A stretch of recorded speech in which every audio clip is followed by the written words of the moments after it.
बिस्मिल्लाहिर्रहमानिर्रहीम। अस्सलाम वालेकुम। टॉकेट 7 के साथ मैं हूं एतजाज़ नकी और मेरे साथ मौजूद हैं सज्जाद तरीन साहब।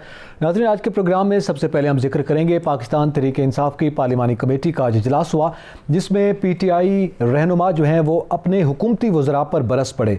आज कुछ तल्ख़ कलामियों का तबादला भी हुआ और सूरत हाल इंतहाई कशीदा रही है। और आज PTI के रहनुमाओं ने अपने वज़रा और हुकूमती कारकर्दगी पर शदीद तनक़ीद की है। इसके हवाले से भी जिक्र करेंगे। इसके साथ साथ आज मरियम नवाज साहबा ने गुफ्तगू की है। जब वो खोखर पैलेस के बाहर खिताब कर रही थी, उन्होंने वहाँ पे पहले मुलाकात की और फिर उन्होंने मौजूदा हुकूमत की कारकर्दगी और PDM के हवाले से गुफ्तगू की है, वो भी जिक्र करेंगे। और इसके साथ साथ हम बात करेंगे कि जो वैक्सीनेशन का अमल है और उसका जो हिकमत अमली है और जो प्लान है वो मुरतब कर लिया गया और उसका ऐलान भी कर दिया गया है, उसका तरीक़ाकार भी आवाम को बता दिया गया है, उसका भी जिक्र करेंगे। सज्जाद साहब, सबसे पहले तो ये पार्लिमानी कमेटी का जो इजलास था, इसकी ज़रा अंदरूनी कहानी के हवाले से बताइएगा। सुना है कि आज नूर आलम खान साहब पाकिस्तान तहरीक इंसाफ के रहनुमा हैं और नजीब हारून साहब आज शदीद तनकीद की है। उन्होंने हफीज़ शेख साहब पर, शेख रशीद साहब की कारकर्दगी पर, खुसरो बख्तियार साहब की कारकर्दगी पर और खुलकर इस हद तक गुफ्तगू की कि वज़ीर आज़म को उसमें मुदाखलत करके ये कहना पड़ा कि बिलखसूस नजीब हारून को कि आप तो ऐसा कराची का भी जो जिक्र कर रहे हैं और नक्शा पेश कर रहे हैं कि जैसे कि अंधेरा ही अंधेरा हो। अच्छा नकी साहब, हुआ ये कि जब से ये बरसर इक़्तिदार आई PTI, prime minister Imran Khan ने ये किया कि वो लोग जो टेक्नोक्रेट्स थे उनको अहम वजारतें दे दी। हुकूमत अमलन टेक्नोक्रेट्स चला रहे हैं। वो लोग जो अवाम से लाखों वोट लेके आए हैं, बहुत सारे लोग, आपने नूर आलम की बात की, ये वो लोग हैं जो एक अपना हल्का रखते हैं और अपने हल्के से ये हज़ारों वोट लेकर आते हैं और अवाम का दुख दर्द ये महसूस करते हैं। लेकिन गवर्नमेंट जो है वो टेक्नोक्रेट चला रहे हैं। मैं समझता हूँ आज नूर आलम खान ने जो गुफ्तगू की है, नूर आलम खान साहब की जो गुफ्तगू थी, उसने एक किस्म का हुकूमत को एक आईना दिखा दिया है। अपोजिशन जो बातें करती थी, प्राइम मिनिस्टर उसको खातर में नहीं लाते, लेकिन आज नूर आलम खान ने जो बातें की हैं वो हुकूमत के लिए एक आईना है। क्या उन्होंने ये कहा, ये गलत कहा उन्होंने कि महंगाई जो है वो कंट्रोल से बाहर है और गरीब आदमी जो है वो ज़िंदा रहना उसके लिए मुश्किल हो गया है। अगर हमने महंगाई कंट्रोल ना की तो बहुत सूरत हाल ख़राब हो जाएगी। फिर उन्होंने ये कहा कि 2.5 साल के दौरान हम सिर्फ एहतसाब की बात करते रहे हैं, अपोजिशन का एहतसाब, जबकि एहतसाब जो है वो हमारे वज़रा का, वफाकी वज़रा का भी होना चाहिए, सूबाई वज़रा का भी होना चाहिए। उन्होंने कहा कि मैं ख़ुद एहतसाब से गुज़र के आया हूँ, ये भी गुजरे एहतसाब से। इनको, जिनके खिलाफ जो मुकदमात हैं, इनके साथ भी वही सलूक नैब करे जो नैब अपोजिशन के साथ कर रही है। वो उन्होंने कहा कि इस तरह काम नहीं चलेगा। मैं समझता हूँ कि नूर आलम खान ने आज जो गुफ्तगू की हैं वो यकीनन उन्होंने बाद में कहा कि प्राइम मिनिस्टर को शायद अच्छी ना लगे और हो सकता है ना लगी हो और उनका हो सकता है कि अब उनको शायद अगली पार्लिमानी पार्टी में पता नहीं बुलाएं या ना बुलाएं, लेकिन उन्होंने बिल्कुल हकाइक बताए, आईना दिखाया हुकूमत। ठीक है, इसी हवाले से गुफ्तगू करने के लिए हमारे साथ लाइन पर मौजूद है पाकिस्तान मुस्लिम नून के रहनुमा अब्बास अफरीदी साहब। बहुत शुक्रिया अब्बास अफरीदी साहब वक्त देने का। आज तहरीक इंसाफ की पार्लिमानी कमेटी का इजलास था, लेकिन वहां पर हमें एक ये कहा जा रहा है कि जमहूरी अंदाज नजर आया। खुद अपने जो अराकीन थे PTI के, वो अपने वज़रा पर शदीद तनकीद भी करते हुए दिखाई दे, उनके एहतसाब का मुतालबा भी कर रहे हैं। क्या कहेंगे आप? बिस्मिल्लाहिर्रहमानिर्रहीम। 2.5-3 साल बाद प्राइम मिनिस्टर, अब आपको इतना टाइम मिला कि वो अपने MNA से मुलाकात क्यों नहीं, जिनसे वो अपने अपोजिशन तो छोड़े अपने लोगों को भी टाइम नहीं दे रहे थे, क्योंकि हालात बदल रहे हैं जिसकी वजह से मिले। और उधर भी लोगों ने अपनी राय का इजहार किया कि आपको मिनिस्टर सारा झूठ का एक तस्वीर दिखा रहे हैं, हकीकत इसके बरअक्स है। और ओरिजिनल में जो अपोजिशन कह रही है, हमारे अपोजिशन क्या, हम क्या कह रहे हैं कि आवाम को रिलीफ दें, आवाम को बार बार रिलीफ दे। जो ये गवर्नमेंट नाकाम हो चुकी है, इनके अपने एमएलएज भी यही कह रहे हैं कि आप रिलीफ दे, और गवर्नमेंट बार बार यही कह रही है कि नहीं हम रिलीफ दे रहे हैं। रिलीफ तो नहीं दे रहे। यही वजह है कि यही नूर आलम कह रहा है, यही PTI कह रही है, यही उनकी वो जो दुरानी साहब अपोजिशन के साथ मुलाकातें कर रहे थे वो भी यही कह रहे हैं। इनके अपने कोलिशन पार्टनर कह रहे हैं कि गवर्नमेंट नाकाम हो चुकी है और इसलिए ये झूठ पे। और अभी वो तो कहते ना, ख्वाब दिखाने से और काम नहीं चलेगा, जैतून से, बंद से और ये चीजों से अभी मुल्क नहीं चल रहा है, कट्टे अड्डे टड्डे से। अब ये मुल्क ने आखिर हमारा मुल्क है, अब अपोजिशन में हमारा फर्ज बनता है कि हम अपने कौम को इस अजाब से बचाएं। और यही PTI में भी लोग उठ रहे हैं, उनको भी समझ है कि अगर हमने खिदमत करनी है, हमने आवाम को फेस करना है, तो हमने इस आवाम को तकलीफ से जान छुड़ानी है। अब्बास आफरीदी साहब, उनका मौक़िफ़ ये है कि ये आज जो मुल्क को मुश्किलात दरपेश हैं, ये दर हकीकत साबका हुकूमत की पॉलिसियों की और करप्शन की वजह से आज ये सूरत हाल देखने को मिल रही है। ये 3 साल बाद अगर यही बात इन्होंने करनी है कि 3 साल बाद एक गवर्नमेंट होती है, वो ये बात करती है कि हमने आपके लिए बिजली सस्ती कर दी, हमने आपके लिए गैस सस्ती कर दी, हमने आपके लिए नौकरियां मुहैया की, हमने आपको घर मुहैया किए, हमने आपके लिए LNG लाए, मोटरवेज में। 3 साल बाद वो अपनी परफॉर्मेंस पे बात करते हैं। 3 साल बाद कोई भी अभी और लोग मामू बनने के लिए तैयार नहीं है जितना मामू इन्होंने 20 साल पहले बनाया। 3 साल अभी और बनाया। पाकिस्तानी कौम अभी पूछ रही है कि आपको मैंडेट मिला था, आपने अक्सरियत टाइम गुजार लिया है, तो आप अभी हमें और मामू ना बनाओ। तो PTI से भी ये आवाज इसलिए निकल रही है कि वो जब हल्के में जाते हैं तो उनको लोग कहते हैं कि यार और कितना मामू बनाओगे, और मामू हमें ना बनाओ। तो अभी मामू बनने का टाइम खत्म हो चुका है, कारकर्दगी इनकी जीरो है, महंगाई का तूफान आ रहा है, मिस मैनेजमेंट है, मैनेज इनसे कुछ हो नहीं रहा। 30 करोड़ की कौम को ये कुछ डिलीवर कर नहीं पा रहे हैं, सिवाय बातों से पिछली हुकूमत, पिछली हुकूमत, पिछली हुकूमत। अगर इनके घर में भी लड़ाई होती है, पिछली हुकूमत की वजह से होती है। अगर ये आपस में लड़ते हैं, पिछली हुकूमत की वजह से होती है। अगर आपस में नाराजगी होती है, पिछली हुकूमत की। ये क्या, कब तक ये मामू बनाते रहेंगे? मामू बनने का वक्त गुजर गया पाकिस्तानी कौम। जी बहुत शुक्रिया अब्बास आफरीदी साहब, आपने अपना कीमती वक्त दिया और हमसे गुफ्तगू की।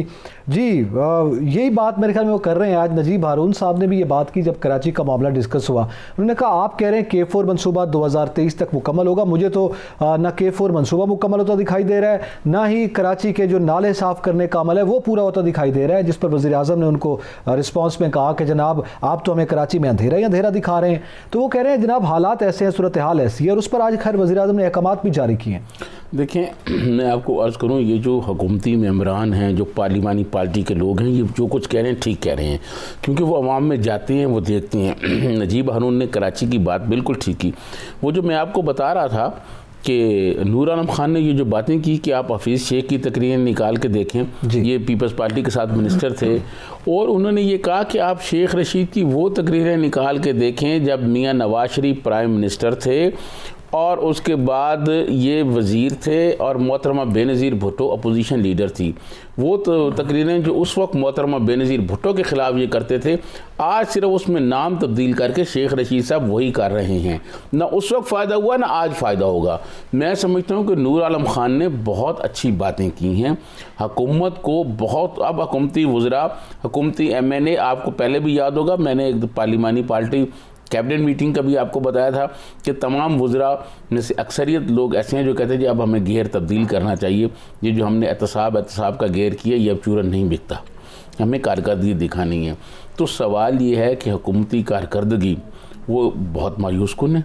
ठीक है, आम आदमी मुश्किलात का शिकार है, आम आदमी के लिए कुछ नहीं हो रहा। ये MNA जो प्राइम मिनिस्टर को जाके आगे सारा हकीकत और आईना बता रहे हैं। नूर आलम खान ने ये बिल्कुल ठीक कहा, यही बातें जो आज वो कर रहे हैं शेख हफीज़ शेख साहब, यही बातें वो पीपल्स पार्टी के ज़माने में करते थे। उमर अयूब साहब कर रहे हैं, उमर अयूब का नाम लिया, नूर आलम खान, उमर अयूब खान का भी उन्होंने नाम लिया, उमर अयूब खान का नाम लिया, ये खुसरू बख्तियार जो है उनका नाम लिया। खुसरू बख्तियार भी तो यही करते रहे ना मियाँ नवाज शरीफ के ज़माने में, यही मुशर्रफ के ज़माने में करते थे, आज वही कर रहे हैं। अभी कौन सा इनकलाब, कौन सी तब्दीली? तो फिर तो ये बात आप समझते हैं सादिक आती है कि वो जो PTI के अंदर एक पुरानी PTI है, जेन्युइन PTI है, और एक वो है जिन्होंने आकर यरगमाल बना लिया है, जैसे ब्यूरोक्रेट्स हैं या दीगर टेक्नोक्रेट्स हैं, उनको हुकूमतें दे दी गई हैं या वजारतें दे दी गई हैं और वो फैसले कर रहे हैं। तो फिर ये तफरीक जो है वो वाज़े हो रही है, आप समझते हैं? वफाकी काबीना में शिबली फराज साहब और एक आधा और आदमी छोड़ के बाकी जितने लोग हैं, क्या उनमें कोई ऐसा आदमी आपको लगता है जो कि PTI का चेहरा हो?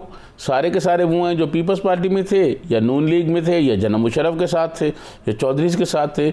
मैं ये समझता हूँ कि प्राइम मिनिस्टर इमरान खान को अब अपनी कारकर्दगी पर तवज्जो देनी चाहिए। आज देखें, उन्होंने ये कहा कि शेख अजमत साहब जो हैं वो भी आने से वो ही होंगे कमीशन के सरबराह, वही करेंगे। और वो उन्होंने ये भी कहा कि हुदैबिया पेपर की भी होगी, सिरे महल की भी होगी, बिल्कुल होनी चाहिए। लेकिन प्राइम मिनिस्टर को ये भी तो बताना चाहिए कि आजकल जो अखबारात में आ रहा है, जो लिखा जा रहा है कि आरफ नकवी के बारे में इंक्वायरियाँ हो रही हैं, अलबराज के बारे में हो रही हैं, वो क्या चीज़ें हैं, उस पर ये कमीशन क्या करेगा, बिल्कुल उसके बारे में भी बताना चाहिए। थोड़ा सा इस पर मजीद भी बात करते हैं। जो जिस जानिब आप इशारा कर रहे हैं, ये हुदैबिया वाला केस भी वो कह रहे हैं कि दोबारा देखा जाए, सरे महल को भी दोबारा खोला जाए, यानी वो अभी तक एहतसाब की बात कर रहे हैं। वज़ीर और अरकान पार्लियामेंट या उनके MNAs कुछ और बात कर रहे हैं, वो कोई और डिमांड्स कर रहे हैं, वज़ीर आज़म साहब ने फिर ये बात कर दी, तो वो एहतसाब के चूरन वाली बात अभी चल रही है। इसमें मजीद भी गुफ्तगू करते हैं, दीगर अहम मौज़ूआत भी प्रोग्राम का हिस्सा बनाएंगे। यहाँ पे वक्त हुआ एक ब्रेक का, हमारे साथ रहिएगा।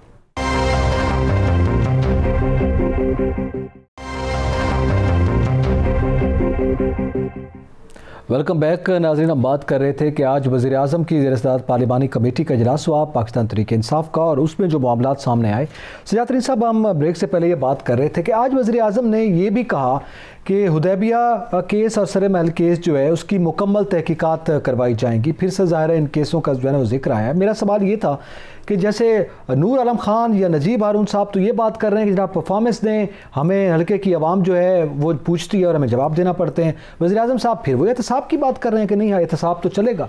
देखिए, मैं आपको अर्ज़ करूं कि प्राइम मिनिस्टर इमरान खान के पास अपनी हुकूमत की परफॉर्मेंस बताने के लिए 2-2.5 साल में कोई चीज़ नहीं है, सिवाय ये एक बात कहने के कि जी हमने एहतसाब किया, और वो एहतसाब भी अभी तक किसी को कोई सज़ा नहीं हुई, किसी को कोई पैसे वापस नहीं आए, कोई उल्टा वो आपको पता है कि हमें वो जुर्माने और पैसे वहाँ इस गरीब मुल्क को ब्राडशीट के इशू पर भरने पड़ गए हैं। चलो ये तो सर इस पर मज़ीद भी बात करते हैं, आपकी वो राय लेते हैं कि जो नया केस है उसमें भी जिक्र करेंगे। हमें ज्वाइन किया पाकिस्तान तहरीक इंसाफ की रहनुमा है साइमा नदीम साहबा।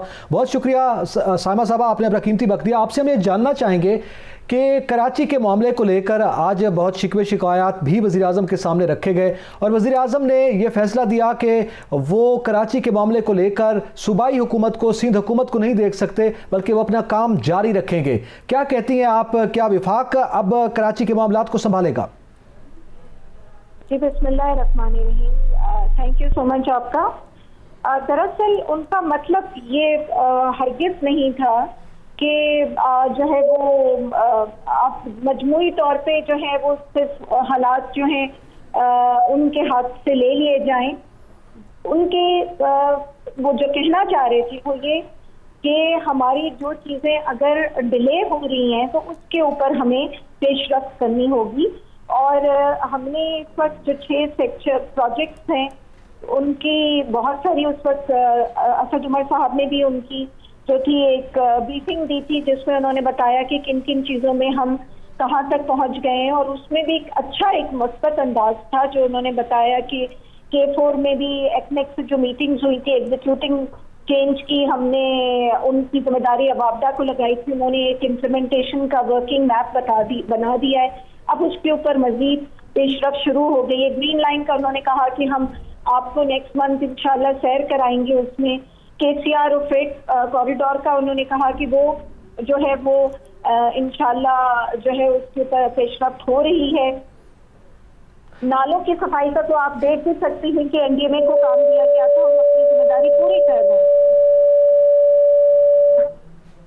जी साइमा साहबा, मगर नजीब हारून साहब ज़ाहिर है वो भी आपकी पार्टी से ताल्लुक़ रखते हैं, उन्होंने तो शदीद तहफ़्फ़ुज़ात का इज़हार किया। उन्होंने कहा 2023 तक तो मुझे ना K4 मनसूबा मुकम्मल होता दिखाई दे रहा है और ना ही नाले साफ़ होते दिखाई दे रहे हैं। ग्राउंड पर सूरत हाल ऐसी नहीं है, सिर्फ ये आपको ब्रीफिंग दी जा रही है और कागज़ों पर ये सूरत हाल है, हक़ाइक़ मुख्तलिफ हैं। ये आपकी जमात के लोग कह रहे हैं। देखिए, जो वो अपनी तरफ से कह रहे हैं उसमें थोड़ी सी देखें ब्रीफिंग मैंने भी जो इनकी हमारी PCIC की जो मीटिंग्स हुई हैं उसमें से हमको भी मेरे ख्याल में हमारा ऑडियो को प्रॉब्लम है। साइमा नदीम साहबा से दोबारा रब्ता करने की कोशिश करेंगे। जातरीन साहब, साइमा नदीम साहबा की राय आपने सुनी है कराची के मामले को लेकर, और जो कुछ पार्लिमानी कमेटी में हुआ वो भी आपके सामने है। देखिए, मैं आपको अर्ज़ करूं कि मेरी पार्लिमानी कमेटी में शामिल 2-3 लोगों से बात हुई है। आप ऑफिस में थे, आपके सामने बात हुई।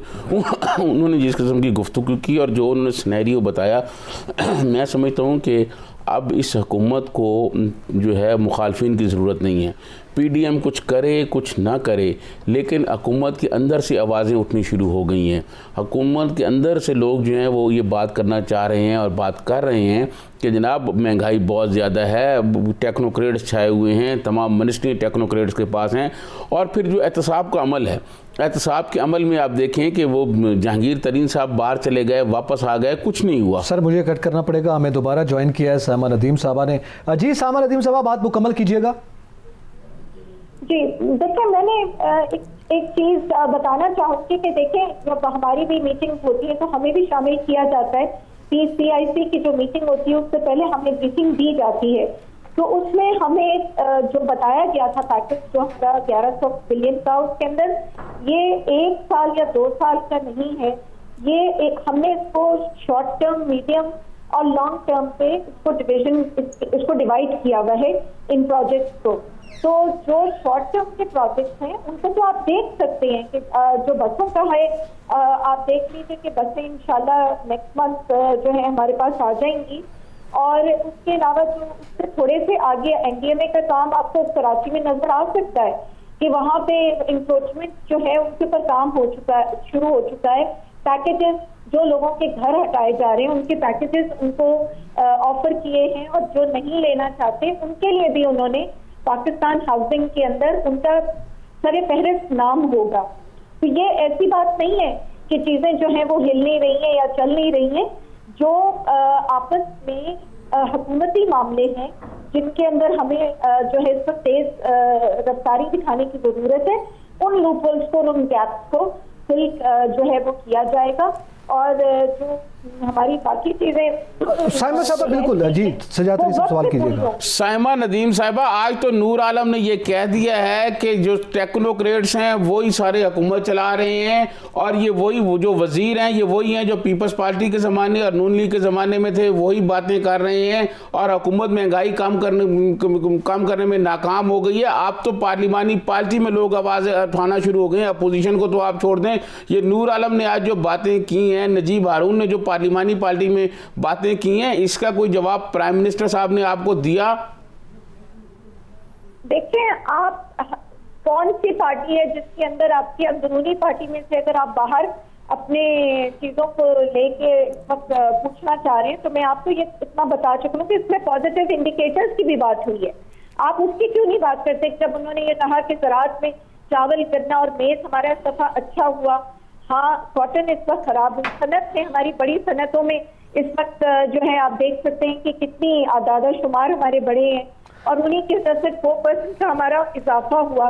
एक्सपोर्ट हमारी जो है वो बढ़ी। ये साइमा नदीम साहबा, आप उन ब्रीफिंग्स की बात कर रही हैं जो वज़रा ने दी हैं। इन्हीं ब्रीफिंग के ऊपर तो एतराज़ किया गया आपकी पार्लिमानी कमेटी के इजलास में आपके अराकीन की जानिब से कि ये कोई और आईना दिखा रहे हैं, हकायक ऐसे नहीं है। हम तो ये सवाल पूछना चाह रहे हैं। पॉजिटिव इंडिकेटर्स बता रही हूँ, ये मैं आपके अपने जो है वो उन वज़रा की बात नहीं कर रही। हमारे असद उमर ने दी है ये ब्रीफ, लेकिन इस ब्रीफ के ऊपर आप इसकी पेशरफ देख भी सकते हैं। अब ये आपके वेबसाइट के ऊपर भी मौजूद है, जो चीजें हमारी बढ़ी हैं, जो हमने। अब आपने देखिए, ये भी तो देखना है ना कि हमने पिछले जो अपने करंट अकाउंट डेफिसिट है उसको भी, उसका कर्जा भी तो उतारा है। साइमा साहबा, आप ये बताएं, जब नूर आलम ने ये कहा कि जनाब प्राइम मिनिस्टर ये टेक्नोक्रेट्स तो सारे चले जाएंगे और भुगतना हमें पड़ेगा, तो इस पे प्राइम मिनिस्टर ने कोई जवाब दिया पार्लिमानी पार्टी में?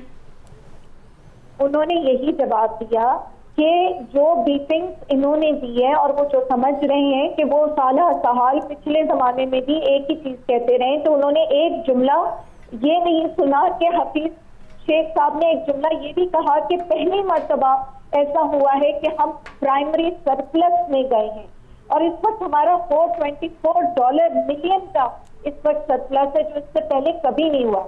तो हमें देखने की ये जरूरत है कि ये वही अगर लोग भी हैं तो उन्होंने भी अपना कंपैरिजन देख के किया है कि हमने इस वक्त हमारी हुकूमत जो है वो बेहतर परफॉर्म कर रही है। अगर कोविड ना होता और अभी हमारा इस दौरान जो है हम इस करंट अकाउंट हमें डेफिसिट जो मिला था हमें वो पूरा इंटरेस्ट के साथ ना देना पड़ता, तो हम जी इसमें और जी भी साइमा साहबा, यकीनी तौर पर ये ब्रीफिंग सामने आई हैं, लेकिन चूंकि प्रोग्राम का इन डिटेल हम इस पर मजीद गुफ्तगू नहीं कर सकते, लेकिन ये ज़रूर आपके सामने हम रखें कि गुज़िश्ता रोज़ वजारत ख़जाना के जो फैक्ट्स एंड फिगर्स इस वक्त पेपर्स पर मौजूद हैं, उसके मुताबिक सवाए एक्सपोर्ट के कहीं कोई फ़ायदा नहीं हुआ, हमारी बरामदात में सिर्फ इजाफा हुआ है, बाकी सब हमें खसारा दिखाई दे रहा है। एनीवेज बहुत शुक्रिया साइमा साहब, आपने कीमती वक्त दिया। जी सजाद तरीन साहब, इसी एक जानिब तो ये है ना, वो फिगर्स की बात कर रहे हैं, वजारत ख़जाना के फिगर्स जो हमारे सामने हैं वो आते हैं, वो कुछ और बात कर रहे हैं, ब्रीफिंग में कुछ और बताया जा रहा है, ये हमारी समझ से बाहर है, उसमें खसारा ही खसारा है सवाए एक्सपोर्ट के, हमारी एक्सपोर्ट बरामदात में इजाफा हुआ है। चलें,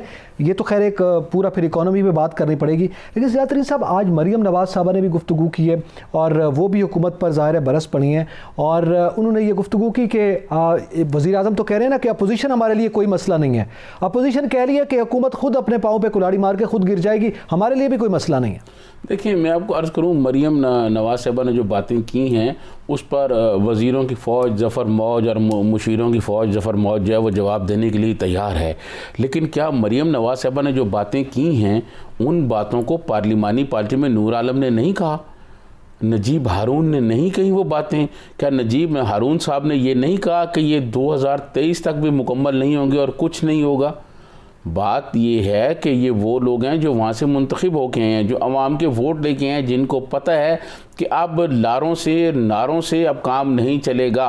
अब ये नहीं है कि लोगों को ख्वाब दिखाए जाएं और ख्वाब की एक दीवार तामीर की जाए और लोगों को उस पर खड़ा रखा जाए, ऐसा मुमकिन नहीं है।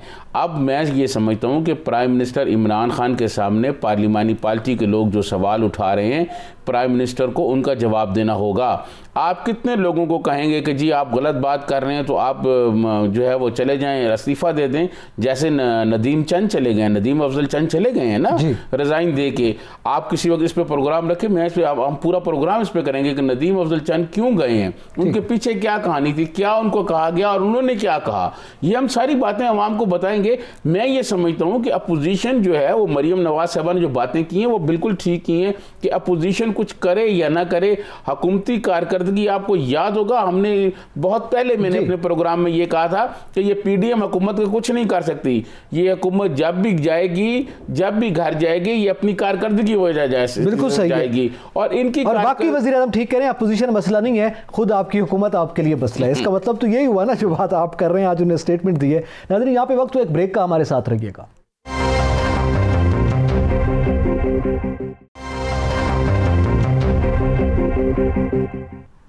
वेलकम बैक नाजरीन, बात कर रहे हैं कि जहाँ पे हुकूमती सफ़ों के अंदर दरारें हैं, वहीं पे अपोजिशन के और पीडीएम के दरमियान भी दरारों की खबरें सामने आ रही हैं, उसका भी जिक्र करेंगे। लेकिन सजाद साहब, आप पीटीआई की पार्लिमानी कमेटी के इजलास की जब हम बात कर रहे थे तो आप उसमें कुछ ऐड करना चाह रहे हैं? मैं आपको अर्ज़ करूँ कि आज राजा रियाज साहब जो फैसलाबाद से इलेक्ट हुए हैं, उन्होंने ये कहा कि जी पार्लिमानी पार्टी में आप जहांगीर तरीन साहब को भी बुलाएं, और जहांगीर तरीन साहब की बड़ी खिदमात हैं। उन्होंने जहांगीर तरीन साहब हालांकि मेंबर नहीं है, वो नाइल हो चुके हैं, वो भी कह रहे हैं कि उनको बुलाएं।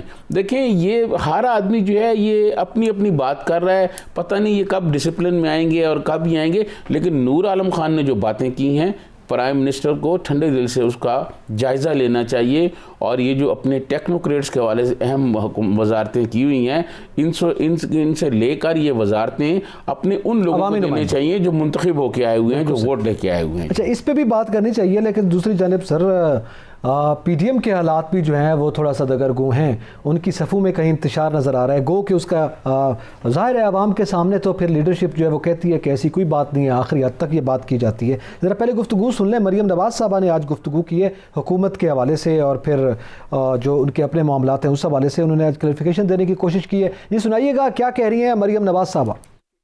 जहाँ तक हुकूमत का सवाल है तो हुकूमत की वो क्या कहते हैं ना कि हज़ारों ख्वाहिशें ऐसी हैं कि हर ख्वाहिश पे दम निकले।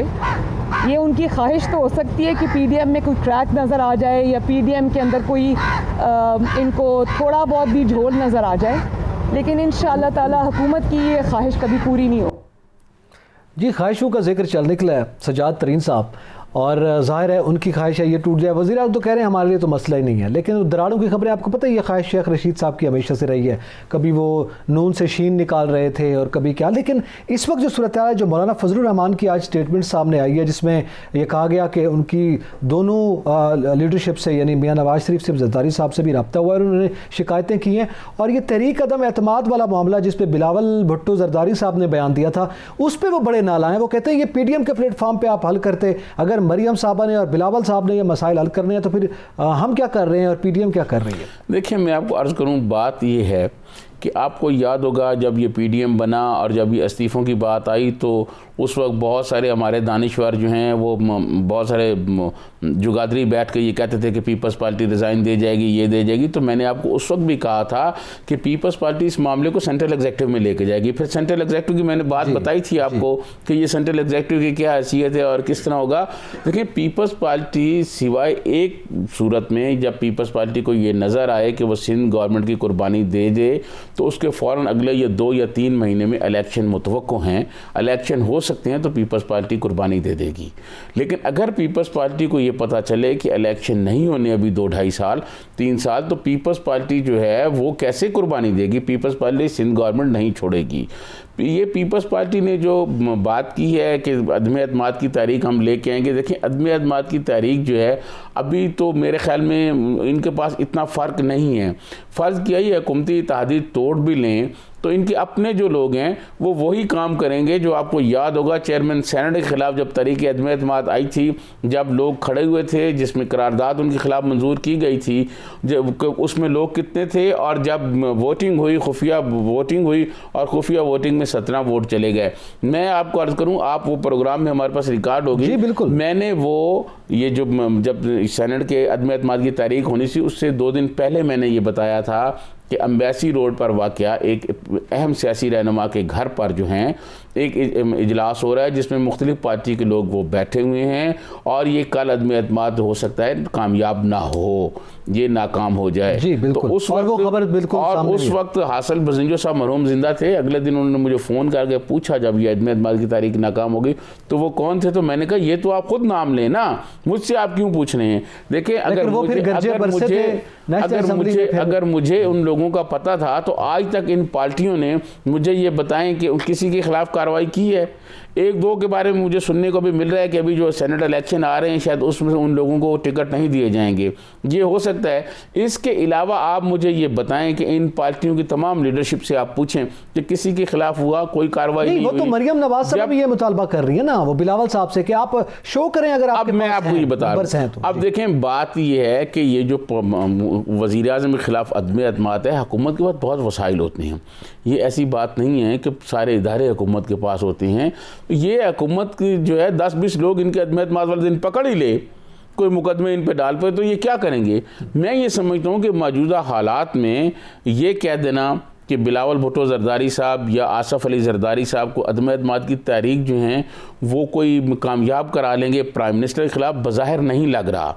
और आपको पता है कि ऐसी तरीक़ें कामयाब कराने के लिए कहीं और से भी इशारे आते हैं और वो भी सूरत हाल अभी ऐसी नहीं लग रही। तो मैं ये समझता हूँ कि ये अदम एतमाद में सिर्फ PDM को एक उलझाया जा रहा है। PDM के अंदर इख्तलाफात मौजूद हैं, पीपल्स पार्टी सिंध गवर्नमेंट छोड़ना नहीं चाहती। अब तो आपको पता है बिलावल भुट्टो जरदारी ने जलसे में ये कह दिया है ना कि जी इस तरह जलसे करने से और एहतजाज करने से हुकूमतें नहीं जाती, पीपल्स पार्टी पीछे हो रही है। अब मौलाना फजलुर रहमान जी हैं, उनकी ये कोशिश है कि इख्तलाफात ज़्यादा नज़र ना आएँ और ये कोशिश की जाए कि कम से कम जो नकात हैं जिन पर सारी अपोजिशन मुतहद हो सकती है उनको साथ लेके चला जाए। लेकिन मैं आपको ये बता दूं कि ये सूरत हाल ज़्यादा देर चलने वाली नहीं है। अच्छा। ये इनके दरमियान इख्तलाफात जो हैं वो और बढ़ते रहेंगे। उसकी बुनियादी वजह ये है कि पीपल्स पार्टी जो है वो सिंध गवर्नमेंट छोड़ना नहीं चाहती। पीपल्स पार्टी सिंध गवर्नमेंट की कुर्बानी क्यों दे, ठीक है। और माजी में आप देखें तो पीपल्स पार्टी वाले खुद अपने निजी महफलों में ये कहते हैं कि मुस्लिम लीग नून ने ये हमारे साथ किया। जब ARD बनी हम जनाब मुशर्रफ के खिलाफ एहतजाज करने के लिए तैयार थे। आपको याद होगा एतजाज हसन साहब ने कहा कि मुझे मरहुमा मरियम वो जो की वालदा जो है कलसूम साहबा, वो आई मेरे पास और उन्होंने कहा कि तहरीक को तेज़ करें और ये कोर्ट में काम को तेज़ करें। कहने लगे मैंने ये किया और 2 दिन बाद जो है पता चला कि मियाँ नवाज शरीफ खामोशी से सऊदी अरब चले गए अपने पूरे ख़ानदान को लेके। तो इन दोनों पार्टियों के दरमियान एतमाद की बहुत ज़्यादा कमी है। मैं नहीं समझता कि इस हुकूमत को PDM से कोई खतरा है। ठीक है, इस हुकूमत को अगर खतरा है अपनी कारकर्दगी से है, और उस कारकर्दगी के हवाले से जो वज़रा कहते हैं मिसाली कारकर्दगी है, उसके हवाले से आज नूर आलम साहब ने जो बात की है, नजीब हारून ने जो बात की है, मैं समझता हूँ उससे उस पर अब ज़्यादा और कुछ कहने की ज़रूरत नहीं है। मेरे ख्याल में आप चलें, ये भी अच्छा है कि आज आपने हमारे प्रोग्राम में वज़ीर आज़म साहब के मौक़िफ़ को सेकंड किया है, आप उनकी तायद कर रहे हैं, ये भी बड़ी बात है। हमेशा आप तनकीद करते हुए दिखाई देते हैं। चलें, आज इमरान खान साहब के भी आपने आंकड़े कर, वो ठीक कह रहे हैं ना कि अपोजिशन से उनको ख़तरा नहीं है। दूसरा, इसके साथ साथ एक अहम मामला जो अवामी इशू है और बड़ा संजीदा मामला है, वो है कोरोना के हवाले से। और आज NCOC की जानिब से गुज़िश्ता रोज़ भी कहा गया, आज डॉक्टर फैसल सुल्तान साहब ने भी बताया कि जामे प्लान मुरतब कर लिया गया वैक्सीनेशन के लिए, और उसमें एक नंबर दिया गया है 1166, जिस पर आप SMS कर सकते हैं, रब्ता कर सकते हैं, फिर आपके ID कार्ड के ज़रिए से आपको वैक्सीनेशन जो है वो मकाम बताया जाएगा, आप वहाँ पे वैक्सीनेटेड हो जाएंगे। और फिर एक वेबसाइट का भी जिक्र किया गया, NIMS के नाम से है, जो कि नेशनल इम्यूनाइजेशन मैनेजमेंट सिस्टम के नाम से, उस पर भी आप रजिस्टर हो सकते हैं। तो ये एक अच्छी पेशरफ्त जो है हमारे सामने आई है। देखिए, मैं आपको अर्ज़ करूँ, ये सारी जो पेशरफ्त है ना, जो जिनको आप अच्छी कह रहे हैं, मेरे नज़दीक ये अच्छी नहीं है। अच्छा, उसकी बुनियादी वजह यह है कि हमारी बहुत ज़्यादा आबादी जो है वो दही इलाकों में रहती है।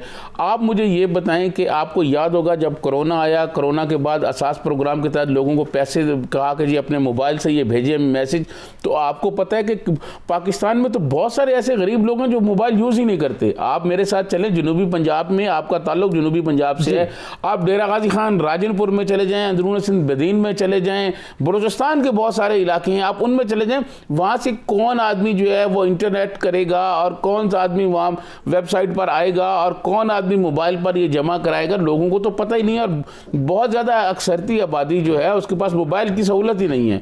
और जो आप बहुत दूर दराज इलाकों में रहते हैं वहाँ तो बाज़ जगह पे आप चले जाएं तो सिग्नल नहीं होते। तो मोबाइल क्या होना चाहिए सर? मैं ये समझता हूं, मेरे ख्याल में तो लोग रोटी के पैसे रख लेते हैं लेकिन मोबाइल जरूर लेते हैं। इस वक्त जो सूरत हाल है ना, उनके खाने के पैसे नहीं है, वो मोबाइल पुराने वाला सिस्टम जरूर लेगा। बात बिल्कुल ठीक है, लेकिन बहुत ज़्यादा आबादी अभी भी ऐसी है कि जिनको मोबाइल चलाना नहीं आता, मोबाइल का ये पता नहीं है। सही। मैं सिर्फ आपको ये कहना चाहता हूँ कि ये जो हमारे जो हेल्थ वर्कर हैं, जो लेडीज़ हेल्थ वर्कर्स हैं, जो पोलियो वर्कर्स हैं, और ये यूनियन काउंसिल की सतह पर होना चाहिए कि कौन सी यूनियन काउंसिल में कितनी आबादी है, किन लोगों को लगाना चाहिए। ये देखें कि जी आप ये मैच दें, फिर आपको मैसेज आ जाएगा, फिर वहाँ आप यूनियन काउंसिल की सतह पर ये काम क्यों नहीं करते? आप यूनियन काउंसिल की सतह पर ये काम करें और वहाँ पर हर आदमी को ये फराहम की जाए। नादरा के पास भी डाटा मौजूद है, हर एक नादरा के पास भी है, लेकिन मैं आपको अर्ज करूं कि बहुत सारे लोग अभी भी ऐसे हैं जिनको अभी तक शनाख्ती कार्ड नहीं मिले, जिन्होंने शनाख्ती कार्ड नहीं बनवाए। सही, ठीक है। तो ये आपने ये नहीं देखना कि हमारे पास ये डाटा है, वेबसाइट से है, मोबाइल है। आप यूनियन की सतह पर जाएं, यूनियन काउंसिल की सतह पर जाकर लोगों को ये जो वैक्सीन लगाएं, ताकि लोग जो हैं वो इस वबा से बचें और हाँ उनकी जान बच सके। प्रोग्राम का वक्त भी इसी बात पर खत्म होता है। एतजाज़ नकीर से जातरीन को इजाज़त दीजिए। अल्लाह हाफिज़।